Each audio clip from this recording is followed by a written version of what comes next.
అపోస్తలుల కార్యములు మొదటి అధ్యాయము. ఓ థెయోఫిలా, యేసు తాను ఏర్పరచుకొనిన అపోస్తలులకు పరిశుద్ధాత్మ ద్వారా ఆజ్ఞాపించిన తరువాత ఆయన పరమునకు చేర్చుకొనబడిన దినము వరకు ఆయన చెయ్యుటకునో బోధించుటకునో ఆరంభించిన వాటినన్నిటిని గూర్చి నా మొదటి గ్రంథమును రచించి తిని, ఆయన శ్రమపడిన తరువాత 40 దినముల వరకు వారికి అగపడుచు దేవుని రాజ్య విషయములను గూర్చి బోధించుచు అనేక ప్రమాణములను చూపి వారికి తన్ను తాను సజీవునిగా కనుపరచుకొనెను. ఆయన వారిని కలుసుకొని ఈలాగు ఆజ్ఞాపించెను: మీరు యెరూషలేము నుండి వెళ్ళక నా వలన వినిన తండ్రి యొక్క వాగ్దానము కొరకు కనిపెట్టుడి. యోహాను నీళ్లతో బాప్తిస్మము ఇచ్చెను గాని కొద్ది దినములలోగా మీరు పరిశుద్ధాత్మలో బాప్తిస్మము పొందెదరనెను. కాబట్టి వారు కూడి వచ్చినప్పుడు, ప్రభువా, ఈ కాలమందు ఇశ్రాయేలునకు రాజ్యమును మరలా అనుగ్రహించదవా అని ఆయనను అడుగగా, ఆయన కాలములను సమయములను తండ్రి తన స్వాధీనమందుంచుకొని ఉన్నాడు, వాటిని తెలుసుకొనుట మీ పని కాదు. అయినను పరిశుద్ధాత్మ మీ మీదికి వచ్చున్నప్పుడు మీరు శక్తి నొందెదరు. గనుక మీరు యెరూషలేములోను యూదయ సమరయ దేశముల యందంతటను బూదిగంతముల వరకును నాకు సాక్షులయుందురని వారితో చెప్పెను. ఈ మాటలు చెప్పి వారు చూచుచుండగా ఆయన ఆరోహణమాయెను. అప్పుడు వారి కన్నులకు కనబడకుండా ఒక మేఘము ఆయనను కొనిపోయెను. ఆయన వెళ్ళుచుండగా వారు ఆకాశము వైపు తేరి చూచుచుండిరి. ఇదిగో, తెల్లని వస్త్రములు ధరించుకొనిన 2 మనుష్యులు వారి యొద్ద నిలిచి, గలిలయ మనుష్యులారా, మీరెందుకు నిలిచి ఆకాశము వైపు చూచుచున్నారు? మీ యొద్ద నుండి పరలోకమునకు చేర్చుకొనబడిన ఈ యేసే ఏ రీతిగా పరలోకమునకు వెళ్ళుట మీరు చూచితిరో ఆ రీతిగానే ఆయన తిరిగి వచ్చునని వారితో చెప్పిరి. అప్పుడు వారు ఒలీవల వనమనబడిన కొండ నుండి యెరూషలేమునకు తిరిగి వెళ్ళిరి. ఆ కొండ యెరూషలేమునకు విశ్రాంతి దినమున నడవదగినంత సమీపమున ఉన్నది. వారు పట్టణములో ప్రవేశించి తాము బస చేయుచుండిన మేడగదిలోనికి ఎక్కిపోయిరి. వారెవరనగా పేతురు, యోహాను, యాకోబు, అంద్రెయ, ఫిలిప్పు, తోమా, బర్తొలొమయి, మత్తయి, అల్ఫయి కుమారుడగు యాకోబు, జెలోతే అనబడిన సీమోను, యాకోబు కుమారుడగు యూదా అనువారు. వీరందరూను వీరితో కూడా కొందరు స్త్రీలును యేసు తల్లి అయిన మరియయు ఆయన సహోదరులను ఏకమనస్సుతో ఎడతెగక ప్రార్థన చేయుచుండిరి. ఆ కాలమందు ఇంచుమించు 120 మంది సహోదరులు కూడియుండగా పేతురు వారి మధ్య నిలిచి ఇట్లనెను: సహోదరులారా, యేసును పట్టుకొనిన వారికి త్రోవ చూపిన యూదాను గూర్చి పరిశుద్ధాత్మ దావీదు ద్వారా పూర్వము పలికిన లేఖనము నెరవేరవలసియుండెను. అతడు మనలో ఒకడుగా ఎంచబడిన వాడై ఈ పరిచర్యలో పాలు పొందెను. ఈ యూదా ద్రోహము వలన సంపాదించిన రూకలనిచ్చి ఒక పొలము కొనెను. అతడు తలక్రిందుగా పడి నడిమికి బద్దలైనందున అతని పేగులన్నయు బయటికి వచ్చెను. ఈ సంగతి యెరూషలేములో కాపురమున్న వారికందరికీ తెలియవచ్చెను గనుక వారి భాషలో ఆ పొలము అకెల్దమ అనబడియున్నది. దానికి రక్తభూమి అని అర్థము. ఇందుకు ప్రమాణముగా అతని ఇల్లు పాడైపోవునుగాక, దానిలో ఎవడునూ కాపురముండకపోవునుగాక, అతని ఉద్యోగము వేరొకడు తీసుకొనుగాక అని కీర్తనల గ్రంథములో వ్రాయబడి ఉన్నది. కాబట్టి యోహాను బాప్తిస్మమిచ్చినది మొదలుకొని ప్రభు అయిన యేసు మన యొద్ద నుండి పరమునకు చేర్చుకొనబడిన దినము వరకు ఆయన మన మధ్య సంచరించుచుండిన కాలమంతయు మనతో కలిసియున్న వీరిలో ఒకడు మనతో కూడా ఆయన పునరుత్థానమును గూర్చి సాక్షియుండుట ఆవశ్యకమని చెప్పెను. అప్పుడు వారు యూస్తు అను మారుపేరు గల బర్సబ్బా అనబడిన యోసేపు, మత్తీయ అను 2 నిలువబెట్టి ఇట్లని ప్రార్థన చేసిరి: అందరి హృదయములను ఎరిగియున్న ప్రభువా, తన చోటికి పోవుటకు యూదా తప్పిపోయి పోగొట్టుకొనిన ఈ పరిచర్యలోనూ అపోస్తలత్వములోనూ పాలు పొందుటకు వీరిద్దరిలో నీవు ఏర్పరచుకొనిన వానిని కనబరచుమనిరి. అంతటా వారు వీరిని గూర్చి చీట్లు వేయగా మత్తీయ పేరట చీటి వచ్చెను గనుక అతడు 11 మంది అపోస్తలులతో కూడా లెక్కింపబడెను. అపోస్తలుల కార్యములు 2వ అధ్యాయము.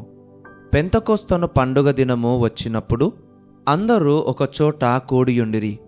అప్పుడు వేగముగా వీచు బలమైన గాలి వంటి ఒక ధ్వని ఆకాశము నుండి అకస్మాత్తుగా వారు కూర్చుండియున్న ఇల్లంతయు నిండెను. మరియు అగ్నిజ్వాలల వంటి నాలుకలు విభాగింపబడినట్టుగా వారికి కనబడి వారిలో ఒక్కొక్కని మీద వ్రాలగా అందరూ పరిశుద్ధాత్మతో నిండినవారై ఆ ఆత్మ వారికి వాక్శక్తి అనుగ్రహించిన కొలది అన్య భాషలతో మాటలాడసాగిరి. ఆ కాలమున ఆకాశము క్రింద నుండి ప్రతి జనములో నుండి వచ్చిన భక్తిగల యూదులు యెరూషలేములో కాపురముండిరి. ఈ శబ్దము కలుగగా జనులు గుంపులుగా కూడివచ్చి ప్రతి మనుష్యుడు తన తన స్వభాషతో వారు మాటలాడుట విని కలవరపడిరి. అంతటా అందరూ విభ్రాంతి నుండి ఆశ్చర్యపడి, ఇదిగో మాటలాడుచున్న వీరందరూ గలిలయులు కారా? మనలో ప్రతివాడు తాను పుట్టిన దేశపు భాషతో వీరు మాటలాడుట మనము వినుచున్నామే. ఇదేమి? పార్తీయులు, మాదీయులు, ఏలామీయులు, మెసొపొతమియా, యూదయ, కప్పదొకియా, పొంతు, ఆసియా, ఫ్రుగియా, పంఫూలియా, ఐగుప్తు అను దేశముల యందలి వారు, కురేనే దగ్గర లిబియా ప్రాంతముల యందు కాపురమున్నవారు, రోమా నుండి పరవాసులుగా వచ్చినవారు, యూదులు, యూదమత ప్రవిష్టులు, క్రేతీయులు, అరబీయులు మొదలైన మనమందరమును వీరు మన భాషలతో దేవుని గొప్ప కార్యములను వివరించుట వినుచున్నామని చెప్పుకొనిరి. అందరూ విభ్రాంతి నుండి ఎటుతోచక ఇదేమగునో అని ఒకనితో ఒకడు చెప్పుకొనిరి.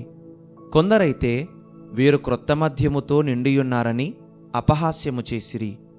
అయితే పేతురు ఆ 11 కూడా లేచి నిలిచి బిగ్గరగా వారితో ఇట్లనెను, యూదయ మనుషులారా, యెరూషలేములో కాపురమున్న సమస్త జనులారా, ఇది మీకు తెలియగాక చెవియొగ్గి నా మాటలు వినుడి.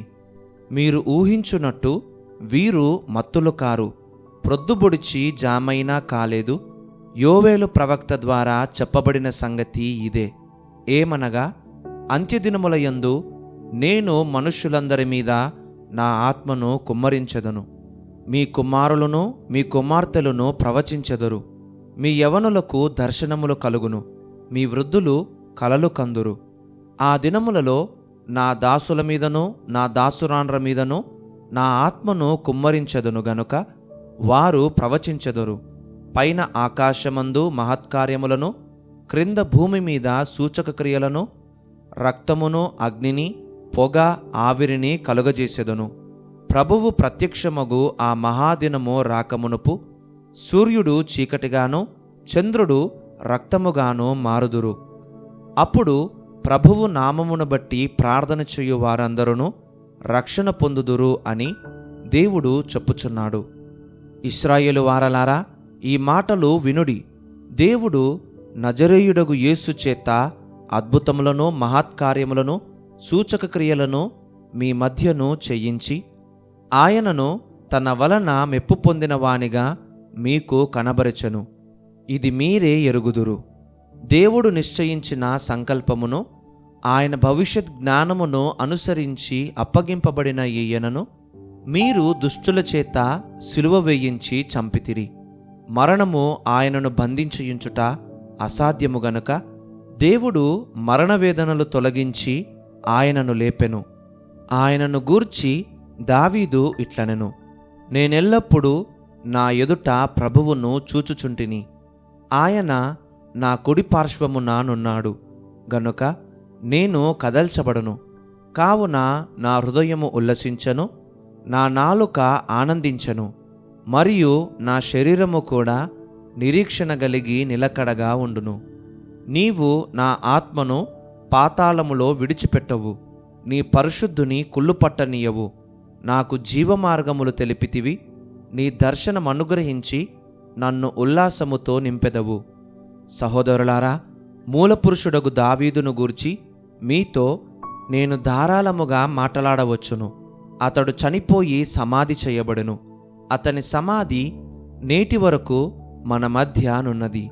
అతడు ప్రవక్తయ్యుండెను గనక అతని గర్భఫలములో నుండి అతని సింహాసనము మీద ఒకని కూర్చుండబెట్టుదును అని దేవుడు తనతో ప్రమాణపూర్వకముగా ఒట్టు పెట్టుకొనిన సంగతి అతడెరిగి, క్రీస్తు పాతాళములో విడువబడలేదనియు ఆయన శరీరము కుళ్ళిపోలేదనియు దావీదు ముందుగా తెలుసుకొని ఆయన పునరుత్థానమును గూర్చి చెప్పెను.